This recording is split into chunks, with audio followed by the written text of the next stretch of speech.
Hi, I'm Galina, and today I'm interviewing a multicultural marketing expert from London, Saad Saraf. Saad founded a website, Think Ethnic, where you can learn about marketing to the growing multicultural communities in the UK and Europe. Enjoy the interview, and I will see you in the comments below. What is the idea behind Think Ethnic? Well, I speak at, conferences and I blog as well.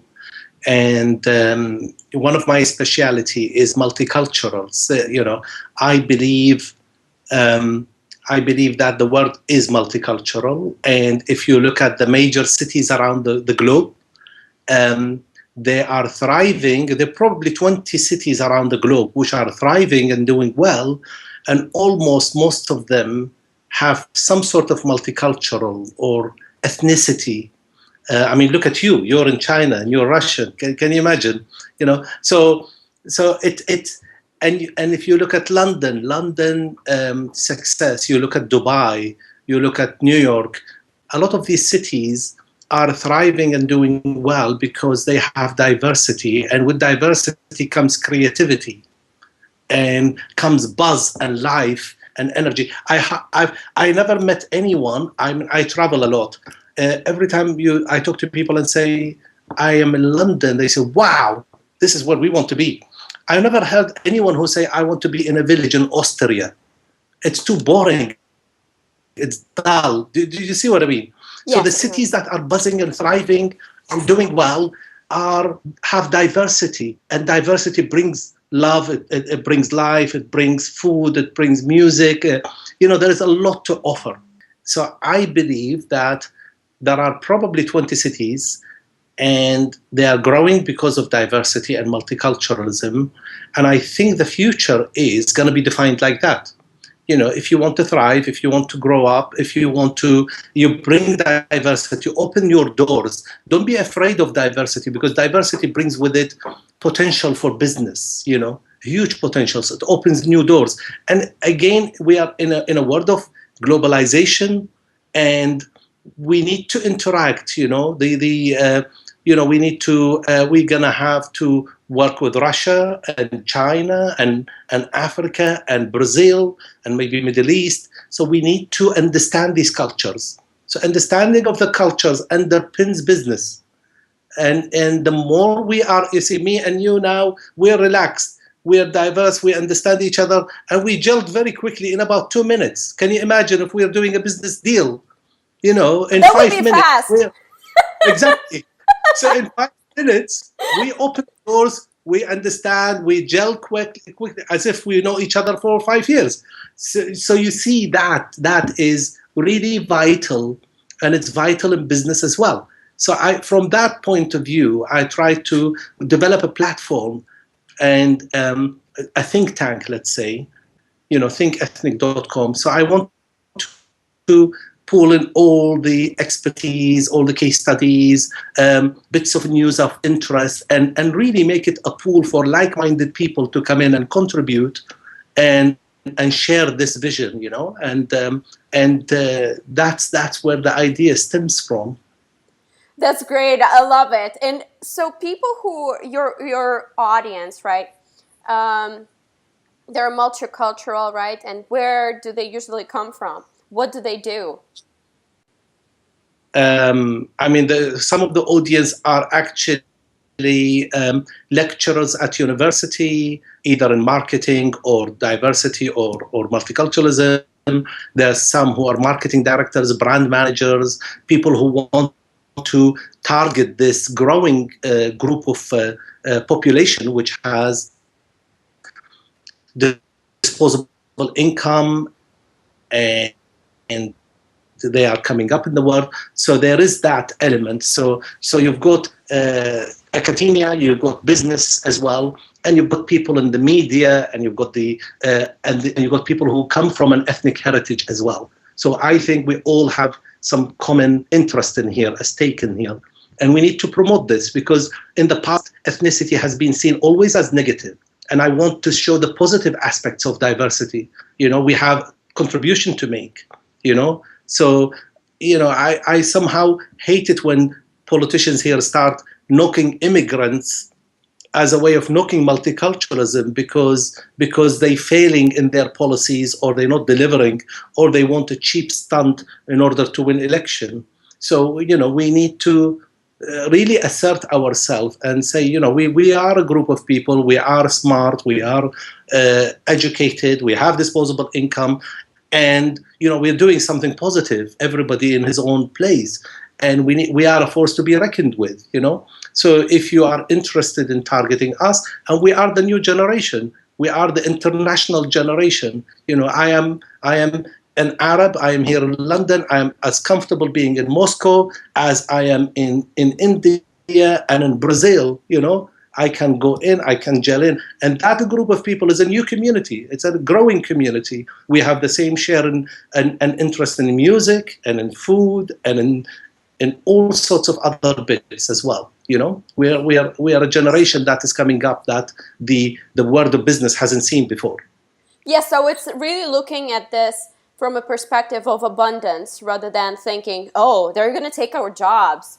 Oh. Exactly. And I read this statistic somewhere on a website for American immigrant entrepreneurs. So actually, they bring more value to their communities, and they create jobs for their communities. Of course. So I've read about this amazing lady, an Indian immigrant in the U.S. who started a company for a beauty company, right, for some beauty products. And she hired women from basically women's shelters, from mosques, from places where of religious importance, right, in the U.S. So it's incredible how they turn this into a huge opportunity for a lot of people. Yeah. And they create jobs, they pay taxes. That's what people don't realize, right? I'll give you an example here in London. We had a skills shortage in 2004. The East European, the Polish, the Lithuanians, Ukrainians, and whatever, were probably 13 in the league table in terms of ethnic groups. But in 2004, 2005, when they joined the EU, they became the second largest group. Suddenly, here are skilled people, in building and other trades who the country needed. And they quickly came in. They flew in. They came in by coaches, by vans, by ships into the areas where they were needed. And they bridged that gap. And if you look at the rich list, British rich list, at the top, there are so many ethnic people. There is employed 5,000 people and 245,000 families. How many people are paying taxes? So there are lots of people here in industry, in food. There are 140,000 restaurants in London. 95% of those are owned by multicultural people, generating in excess of 15 billion pounds. So they are generating here. There is a big evidence in London. I don't know if you've been to London, but there is a big evidence that ethnicity is everywhere. And in the latest census, London became the multicultural capital of the world, because now multicultural communities in London are 55% of the population. So the Caucasians are the minority and the ethnic people are the majority now, which means it's not going to go back. The curve is going up all the time. Mm-hmm. So, most of them are entrepreneurs. They set up their own business. They don't queue outside companies looking for jobs. No. If they are not given jobs, they set up business themselves, which means they employ people, Therefore, they generate, because small businesses regenerate the economy. Yes. Yeah. So you cannot really ignore the... Never. We have a live example. I wish you were in London, but if you're in London, I'll take you around and I'll show you places. You can go out from the metro station in East London and you think you are in Bangladesh. You go out in North London and you think you're in Jerusalem. You go out in central London and you think you are in, I don't know, Dubai. Every area has a community, and it's thriving, and they're making a buzz. I mean, you look now when there is recession globally, London doesn't have recession.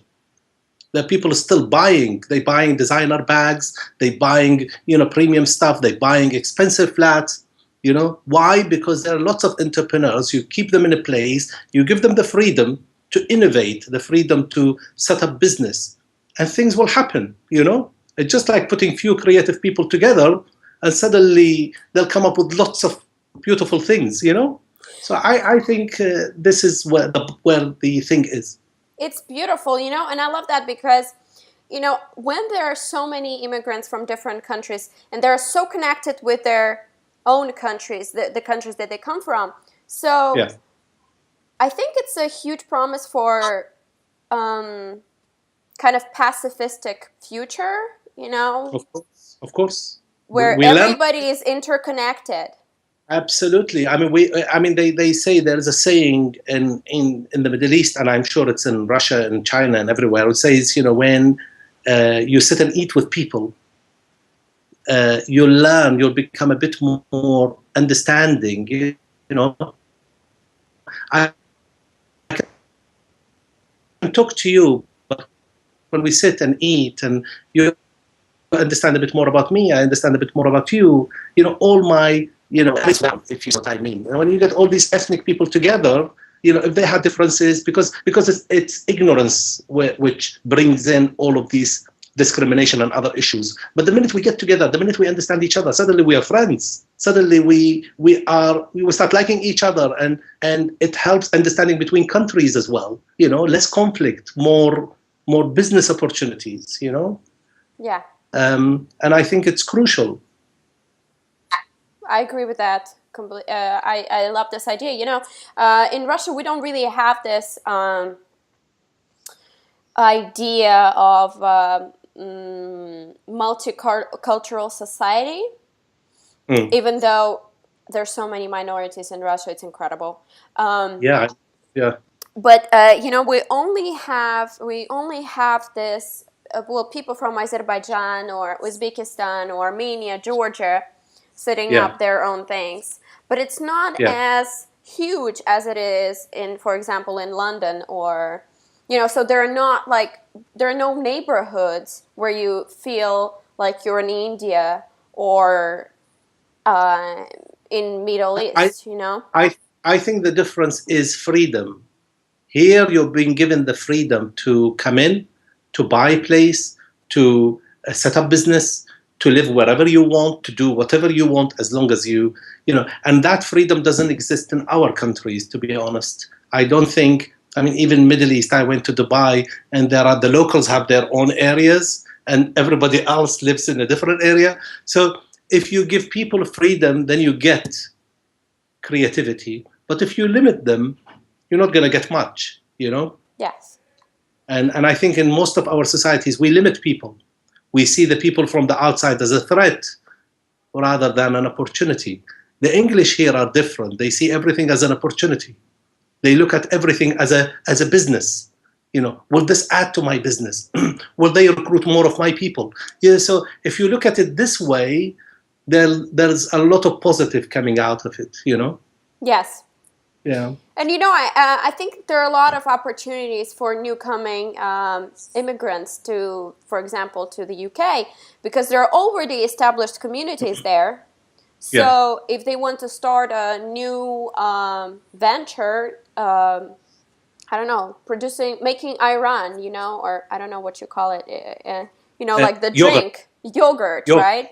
Or which I love, by the way. Yeah. Amazing. Or baking the Arabic bread. There is already the market for that. Who's going to buy immediately? Well, under certain conditions. So I have a feeling that also people in the UK and in the US, they're so fascinated by other cultures. I think immigrants don't really realize that. I agree. And if I give you another example as well, You know, when people come here, let's say, immigrants, they come almost with nothing. And when they settle here, they want a flat, they want a fridge, they want a settee, they want a bed, they want an iron. So they'll be buying. Where the ones who are already settled here, they've got all of these bits.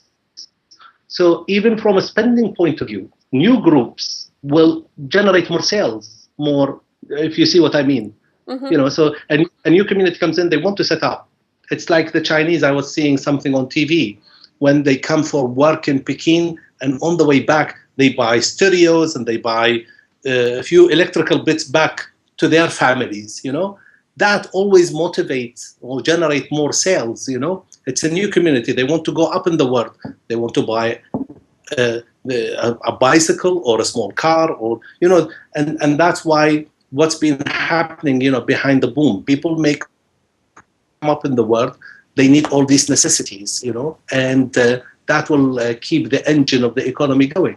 But if people say, "Oh, I've got everything, I don't need to buy," then, you know, everything will grind to a halt, you know. Mm-hmm. So, do minorities create infrastructure for themselves? Uh, Minorities create. I mean, I can give you, for example, I mean, the minorities here were behind the development of media. Let's say Asian communities here, almost all the groups here have TV stations which beams up information about their culture, language, whatever. Whether it is radio stations, television, they will have community organizations, they have religious places of worship, and they have almost everyone from the Jews 200-300 years ago up to now. Most of the communities send their kids to mother tongue schools on the weekend, so they learn a bit more about their language and culture, so they don't lose that, you know.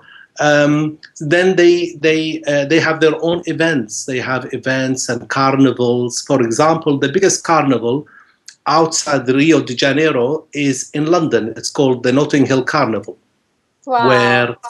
where 1.5 million people will go out in the streets and dance and, you know, dressed up like peacocks and feathers and whatever. So that these are events, and there are other events which attracts, you know, 100,000, 50,000, and so on for different cultures. So, you know, if there is no entertainment, they create their own entertainment.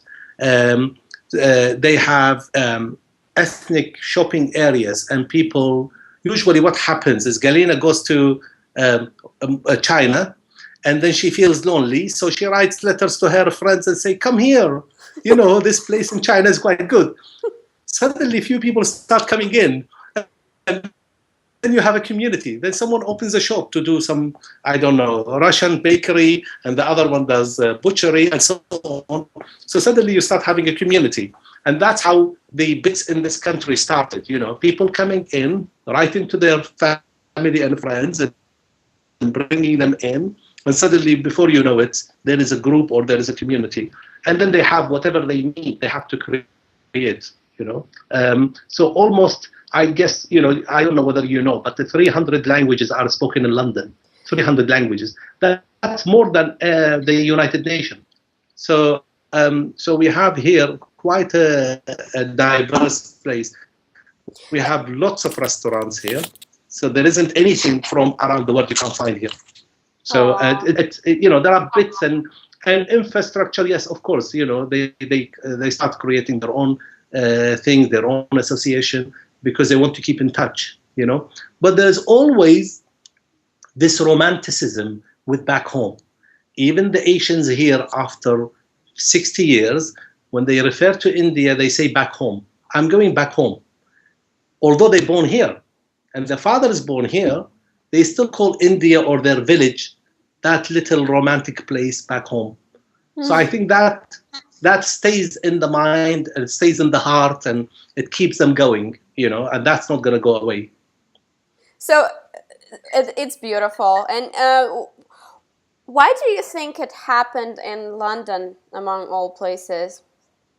You know, was it a special Uh, legislation, or when did this mix start?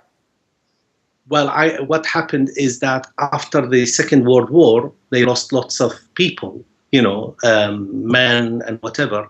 So they opened the door for their colonies, and India was one of the colonies, and the Caribbean was one of the colonies. So in the 60s, Indian people started coming in from India, Pakistan, and from the Indians who went to Africa, because the English, when they left from India, they went to Africa and started establishing in Africa. So they took Indians to build the railways in Africa. And so you had some Indians who were born in Africa with hardly any roots to Africans, So those guys from the colonies were invited to come in. So they started coming in to work in the cotton mills and in the steel works and so on merchant navy. So people started coming in the 60s, and it carried on because they needed labor. Because, as you know, in the West, the majority of people are going to be over 40. And when you look at the new arrivals, the average age is 21. So, people who are going to retire need younger people to come in the system and start working and generating tax to pay for the other services. So, but some people adopted this faster than others. The English are faster. The French are a bit peculiar because they are quite protective. The Germans slightly a bit snobbish and racist sometimes, So if you open your doors, although now the Germans, they open their doors, and the biggest two communities in Germany is Russians and Turkish people. Turkish, yeah. But Turkish and Russian. Mm-hmm. So if people open their doors because they have a need, sometimes some of the countries try to avoid this. But now if you look with Europe, the free flow of migration across Europe, now I go to any country in Europe, I see a lot of nationalities.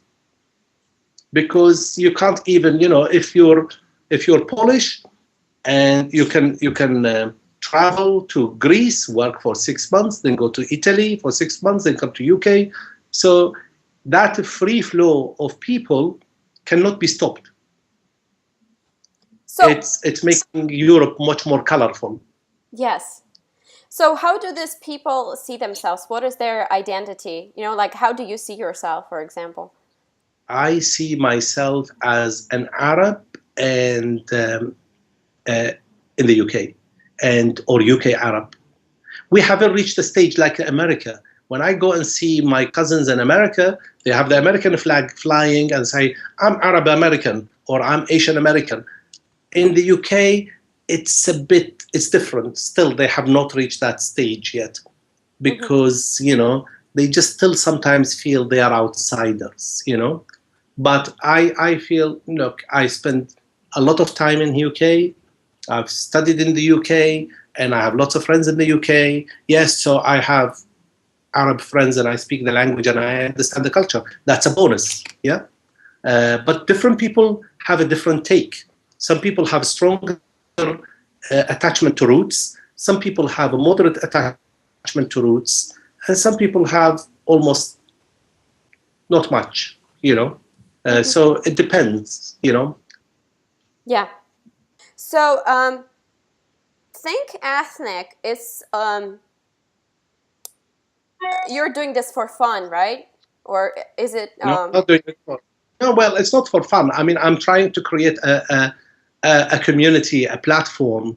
I want this platform. I want to have people from different parts of the world to be contributing in here, to be like stakeholders.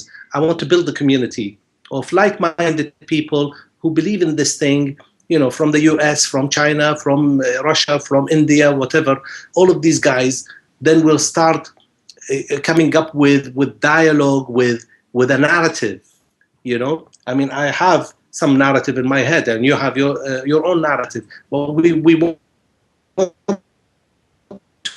to sort of develop something that we can actually process out there. It could be business, it could be politics, it could be whatever it is. But we need to develop a narrative that defines who we are, what we can do, what we can contribute, And We can't just be sitting there on the sideline. I think the older generation has sat on the sideline, have not contributed to the debate. Yes. And I'm mindful that we have to contribute to the debate and make our presence felt. I agree. So, but you also work on another project, right, on your business? Yes. What is it? Can you tell more about it? Well, I have a multicultural advertising agency, and I have another agency which targets the affluent Arabs, Russians, Chinese, and Asians who have high disposable income, and they come to the UK and Europe, and they spend a lot of money on designer handbags and designer brands and whatever. So it's again understanding the audience. If you understand the audience, you can get the messages to them. And big brands have been trying to reach those affluent and high net worth. And it's more vital now when it's a recession, because the premium brands are suffering in recessions. So they need to get to those affluent customers, more effectively. These are some of the projects. I also have projects in digital and online, and I can't just sit still. If there is nothing, I'll create 2 or 3 projects. So what projects do you usually work on?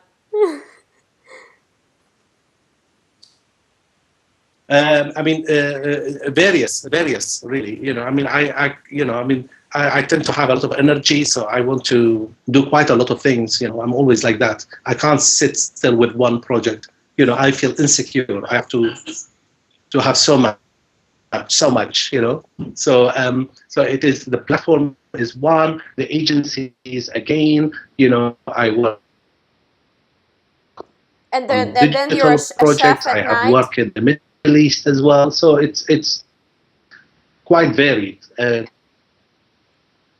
Not really a chef at night, although I cooked at university, with different success rates.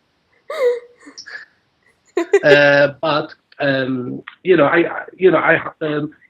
digital project, because I did IT in my university. So now with social media and whatever, it's something that is really exciting me. So I'm spending, some time on social media and digital to try to develop new projects online.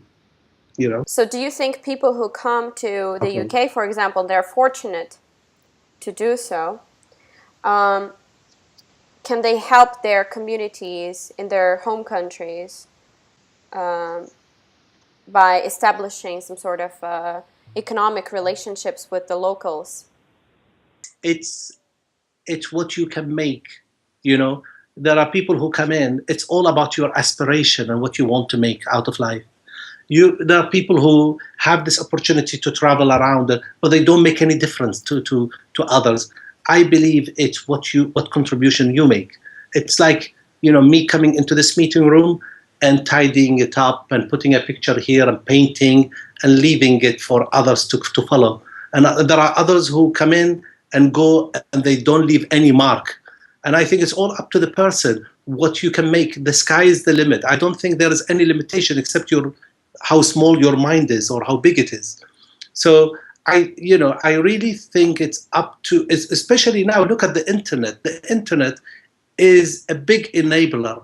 It's real democratic stroke business stroke global platform that anybody can access and can reach and can communicate and can influence, So it's really up to the people how much they can make out of this, how much they can change, they can do things, So I think now it's much easier, but it's up to the mindset as well. There are some people who you can see they're shallow, or they spend most of their time watching some X Factor or a lot of endless TV or endless videos on YouTube, and they do not benefit, It's up to the person really, what you believe in and what you want to make and the change you want to affect.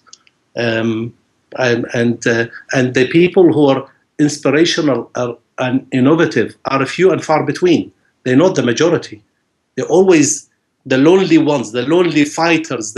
They're out there on their own, trying to connect and try to make a difference. So, and that will always be the same. Thank you so much for sharing this. No problem. Anytime. And I like your beautiful horses. They're like represent your mindset, you know, the diversity. The diversity and the colors there, And the and colors. the yes, yes. Thank you so much, Saad. It was such a pleasure talking to you. Same here, same here. I've enjoyed it. That was the interview with Saad Saraf from Think Ethnic. So, how do you think we can benefit from living in a multicultural community? Saad and I would love to know what you think, so please leave a comment below. And if this interview might be helpful for somebody you know, please share it with them. I'm Galina. Thank you for watching.